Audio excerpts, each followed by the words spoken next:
Hello learners, I hope you remember in the previous lesson on working capital, we had learnt about basic definition of working capital, what is working capital management and why different companies, different firms need different amount of working capital. That means factors affecting working capital requirement.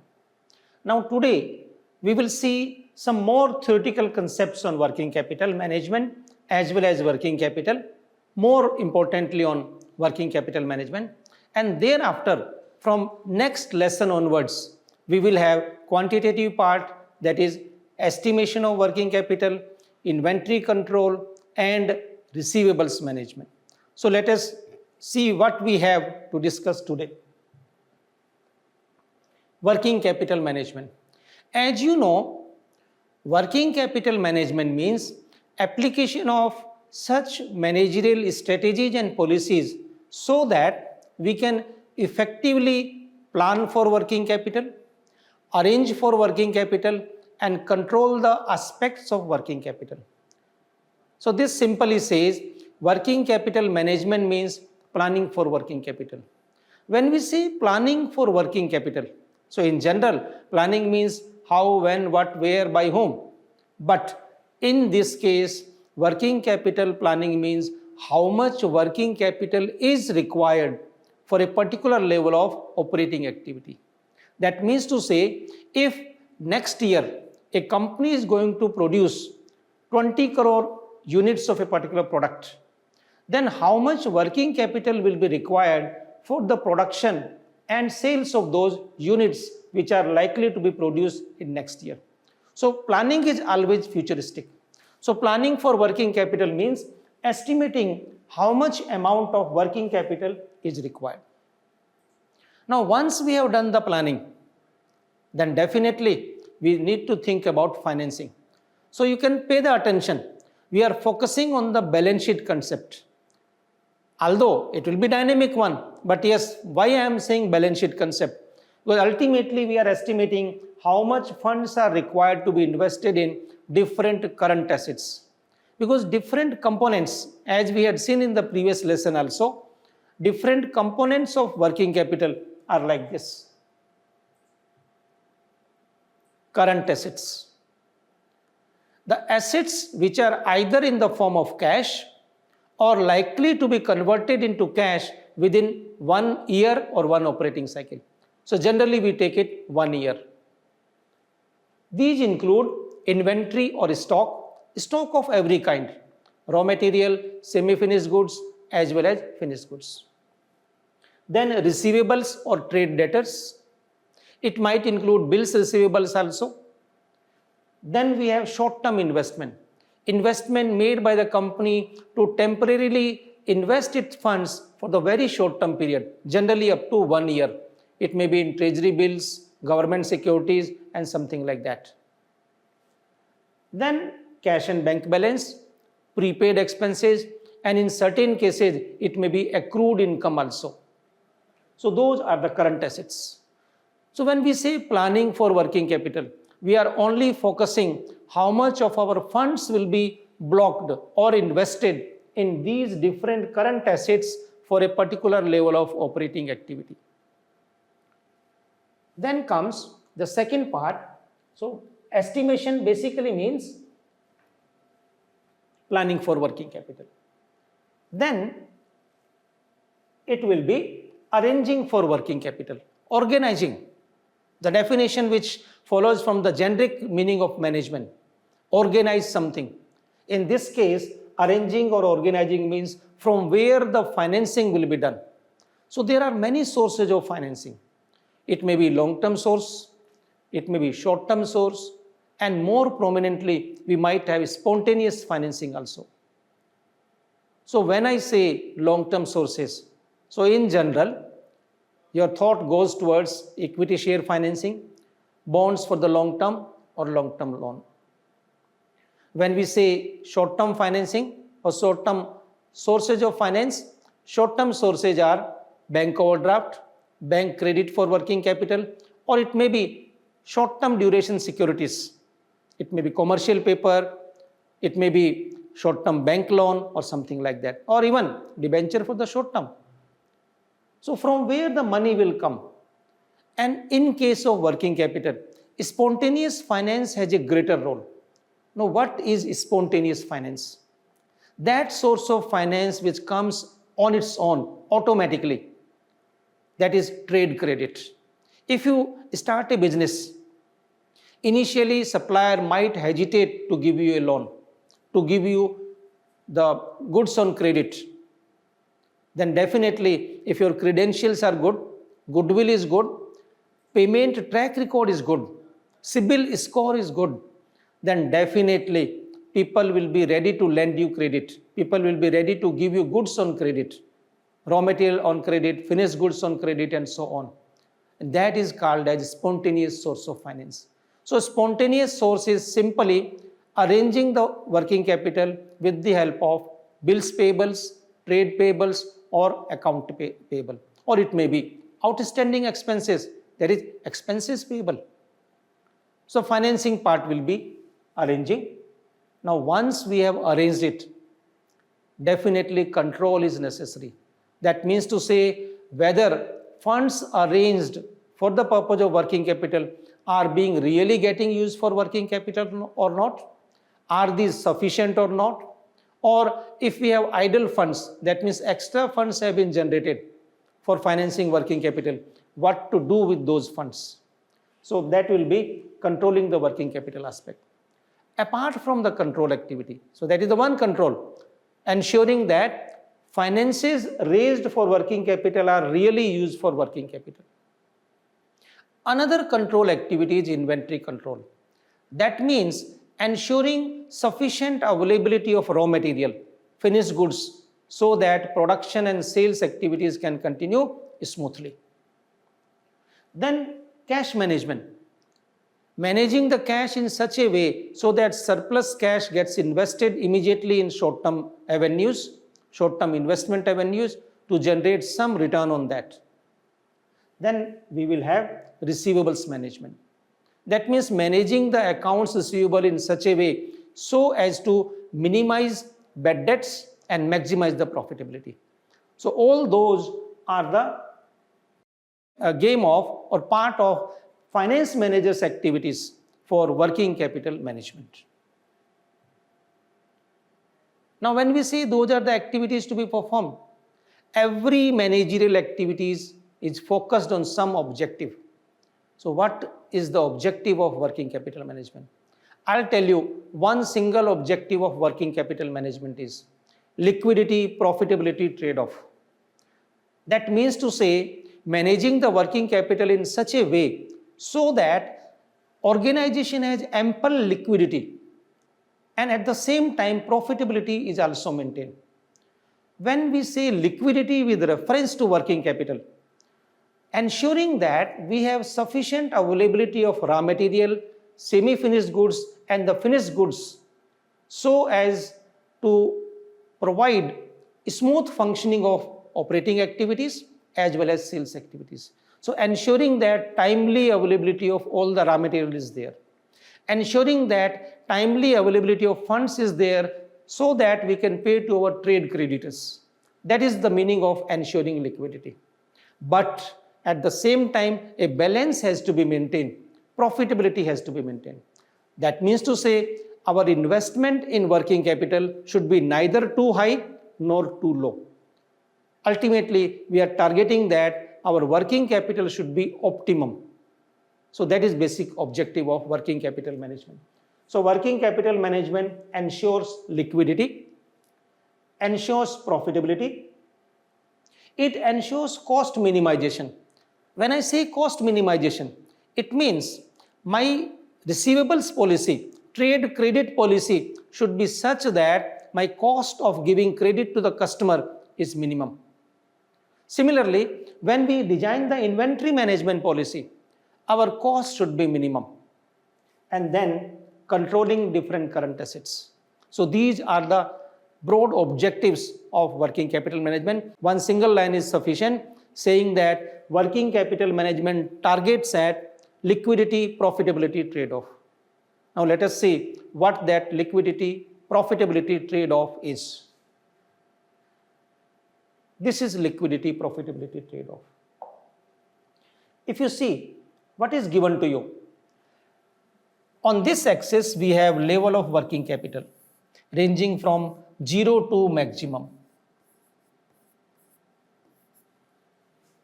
And on this angle we have the cost of managing the working capital.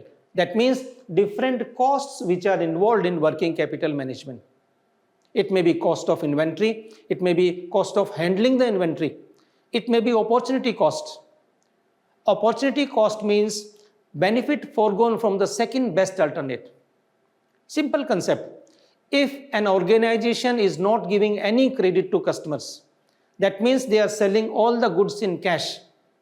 So none of the money is blocked into receivables. Level of receivables is 0.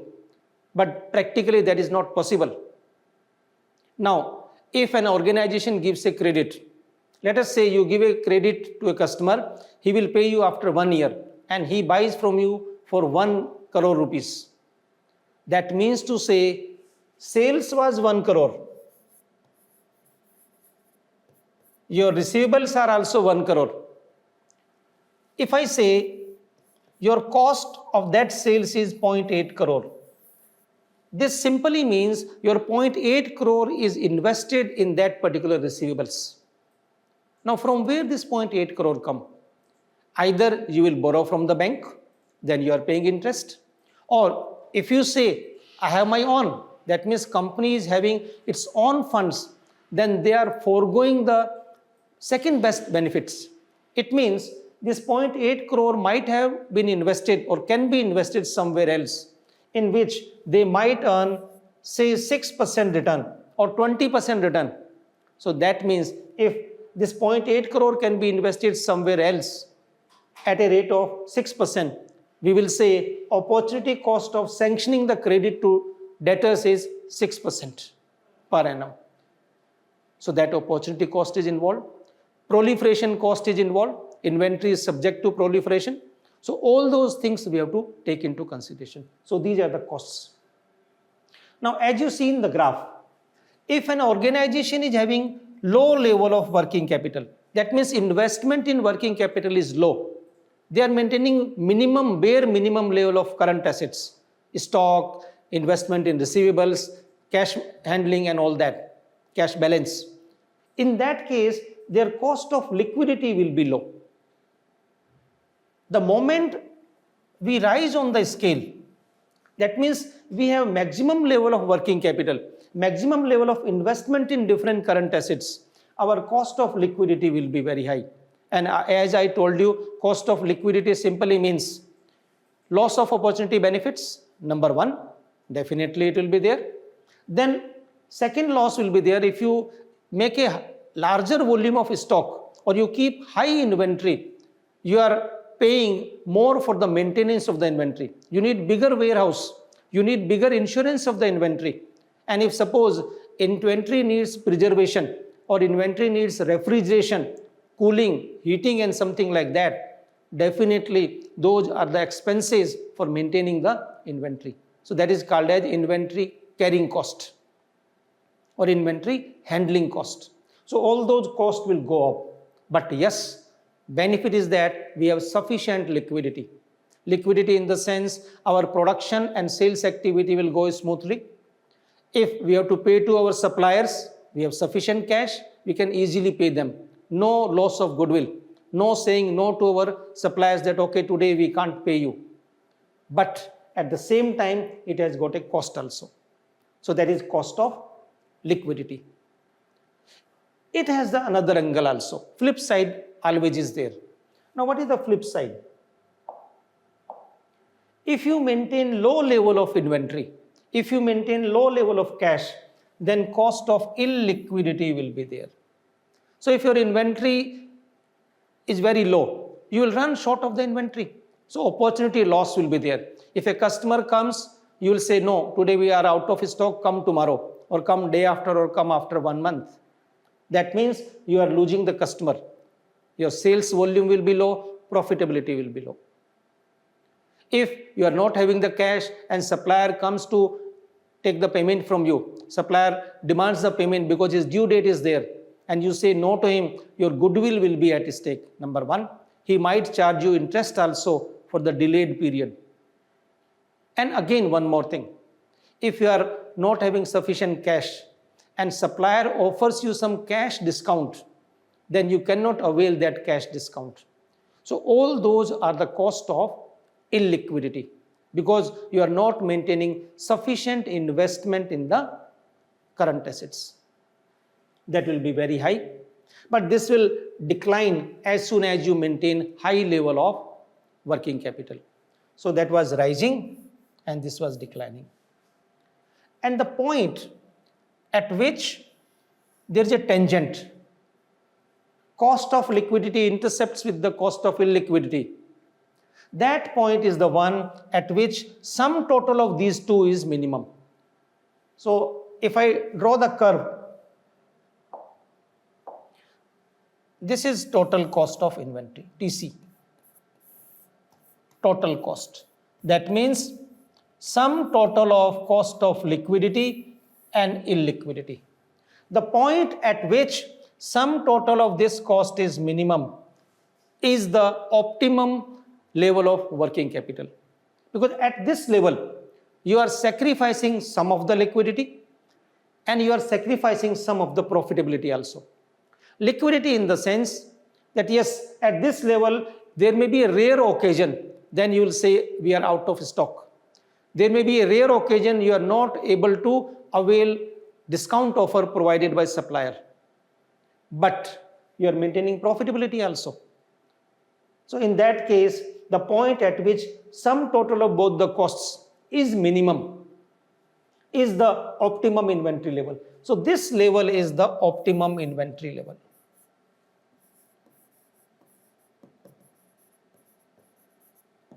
I can say inventory also, receivables also, and in nutshell, in totality, we can say optimum level of working capital.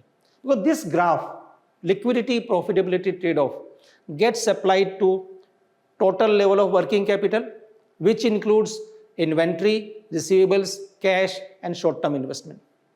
Or the same graph gets applied to the inventory optimization also. So this is the optimum level of working capital. This is the optimum level of working capital. So what is optimum level of working capital now? Optimum level of working capital is such level at which sum total of inventory management cost, receivables management cost, and cash management cost, that is total working capital related cost is minimum, is the optimum level of working capital. So again I repeat it, optimum level of working capital means that level of working capital at which total cost of working capital management is at minimum level. This total cost of working capital management is cost of liquidity plus cost of illiquidity. So that will be the optimum level. At this level, we are sacrificing some liquidity and sacrificing some profitability. That is why we say objective of working capital management is liquidity profitability trade-off. Creating a balance between liquidity and profitability. That is optimum level of working capital. So this is the way we can define the objective part of the working capital management.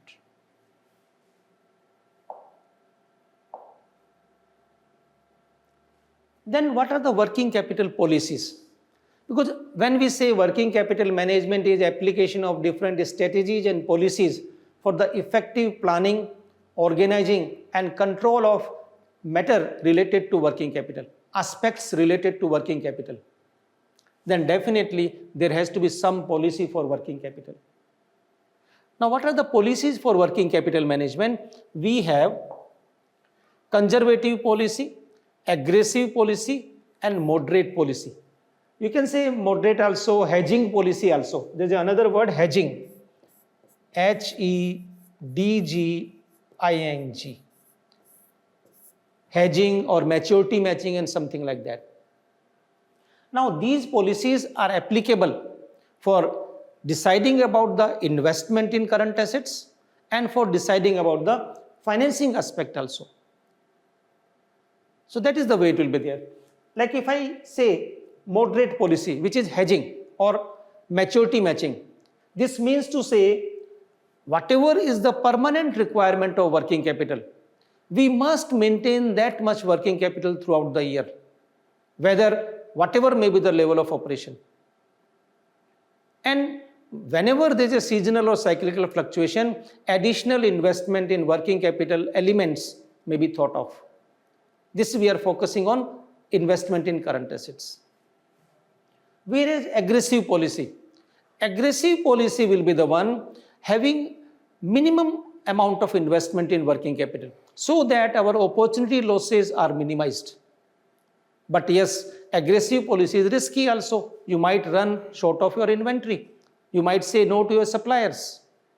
And then conservative policy means maintaining in working capital investment more than minimum, more than average level.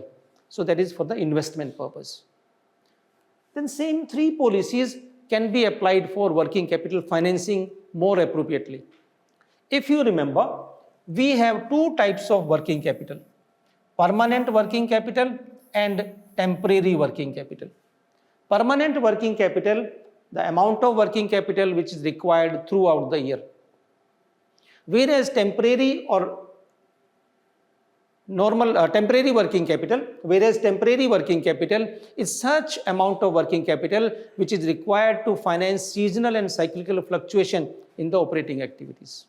So now, if I say there is a hedging approach says the permanent working capital should be financed through long-term sources because it is permanent working capital.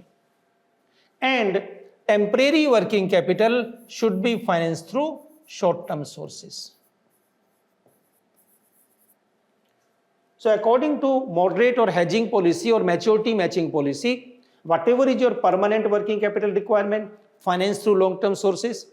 Whatever is your temporary working capital requirement or short-term working capital requirement, finance through short-term sources. Whereas, what is the viewpoint under aggressive policy for financing the working capital needs? According to aggressive policy, it says total requirement of permanent working capital need not to be financed through long-term sources. Rather, only a chunk of that has to be financed. Say 80% of the permanent working capital is financed through long-term sources. And rest of the 20% as well as temporary working capital are financed through short-term sources. So this is your temporary working capital.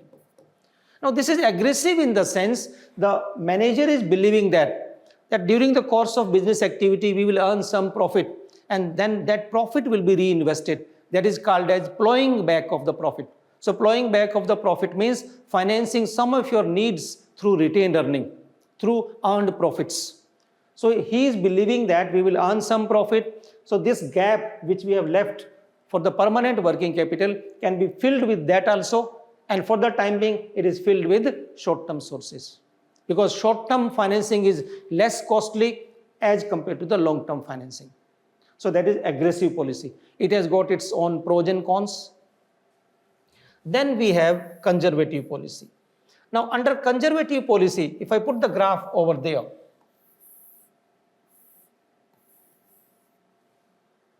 so conservative policy says permanent working capital as well as some part of the temporary working capital to be financed through long-term sources. So it means we are saying 100% of the permanent as well as let us say 30 or 40% of the temporary working capital is financed through long-term sources, and rest of the temporary working capital is financed through short-term sources. Because the manager who is conservative, he is not taking much of the risk, he is taking less risk. So he believes that I will finance complete permanent working capital through long-term sources and some part of the temporary also through long-term sources. Because he is believing if suppose I need some extra money for the short-term period and if I go to the bank to take a short-term loan, bank might say no to me. So he does not want to take that risk. So he is being conservative in that case. So conservative also is less risky, but it has got its own drawbacks also, because profitability might be down at that point of time. So these are the different three policies with respect to financing of working capital. I hope you have enjoyed the concept of working capital management. So we have dealt with theoretical concept. In the next lesson, we will proceed further with the estimation of working capital by using operating cycle approach and traditional approach. So first will be the traditional approach, in which we will talk about how estimation is done for the working capital, and then the operating cycle approach. So till then, keep on learning, keep on revising. Thank you. Wish you good luck.